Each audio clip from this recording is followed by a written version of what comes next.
Today, I answer commonly asked questions about the Home Guarantee Scheme. So let's jump in. Are New Zealand citizens able to benefit from the First Home Guarantee Scheme? The answer to this is that unless you have become a permanent resident or an Australian citizen, you're actually not eligible for the scheme. New Zealand citizens automatically receive a 444 visa upon arrival to Australia, but this is not a permanent residency visa, rather temporary, which allows New Zealand citizens to work, study, and visit Australia, providing you meet the eligibility criteria. And this sometimes can be quite perplexing because, in many cases, other government grants and incentives for first home buyers include New Zealand citizens. For instance, let's consider the First Home Buyers Grant in Queensland. If you're a New Zealand citizen, you would be classified as eligible for the grant. But this is not the case for the First Home Guarantee Scheme. And in order for a New Zealand citizen to be considered eligible, you would need to apply and obtain either a permanent residency visa or your Australian citizenship. What happens if I move out? When you no longer live in your home, you will no longer be eligible for the First Home Guarantee Scheme. This means that if you transition your property into an investment, you must inform your bank and exit the First Home Guarantee Scheme. Let's say you originally purchased your home for $500,000 and you were under the First Home Guarantee Scheme.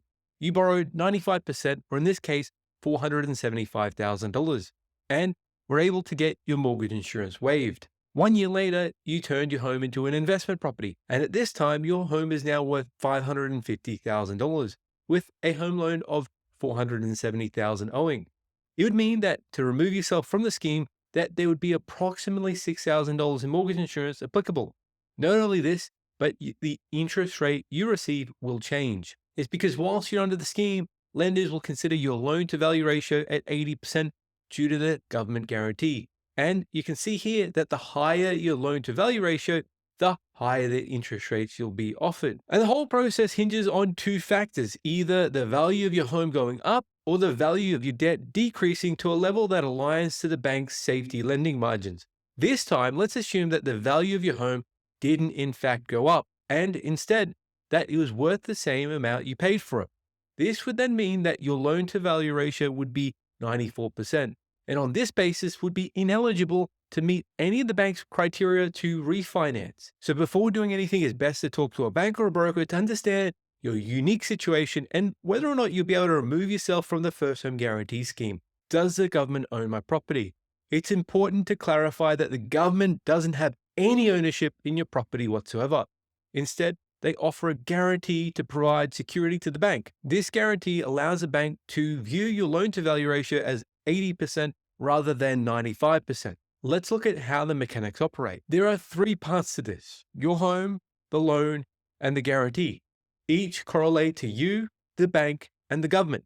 Here's how it works. When you buy a home for $500,000, the bank can lend to you up to 95% of this amount, which means that they'll provide you with a loan of $475,000. Behind the scenes, the bank also obtains a government guarantee. This guarantee essentially is a commitment from the government to cover 15% of the loan in case you default, which in this case would be $75,000. And this is the reason your mortgage insurance is waived. This promise by the government only comes into play if for some reason you're unable to meet your mortgage obligations and the bank needs to repossess your property. How long does the First Home Guarantee remain in place? It remains in place until one of the following things happen. You refinance your home loan, you no longer live in the property, you increase your loan amount, you sell your home, or your loan balance drops to 80% of the property's value. When do I need to move into my home to be eligible for the First Home Guarantee Scheme? You'll need to move into your home within 6 months of settlement. If you're building a new home, you must do so once you receive the occupancy certificate. And if you buy a home and there's already a tenant in place, then don't worry. As long as you move in within this 6-month time frame, then you'll still be able to benefit from the scheme. Thinking about applying for a spot on the First Home Guarantee Scheme?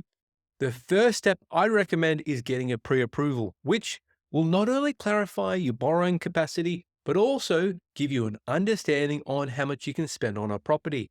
So instead of wandering aimlessly, you can focus on homes you can afford. More importantly, applying for a pre-approval will also allow you to secure a position on the First Home Guarantee Scheme. Both the pre-approval and the position will be valid for 90 days and won't cost you anything to complete. So if you are looking for help to either get a pre-approval or apply for a position on the First Home Guarantee Scheme, reach out to us here at Hunter Galloway. We're mortgage brokers who assist Australia-wide and don't charge a fee for our service. You can call us on 1300 088 065 or visit us online at huntergalloway.com.au.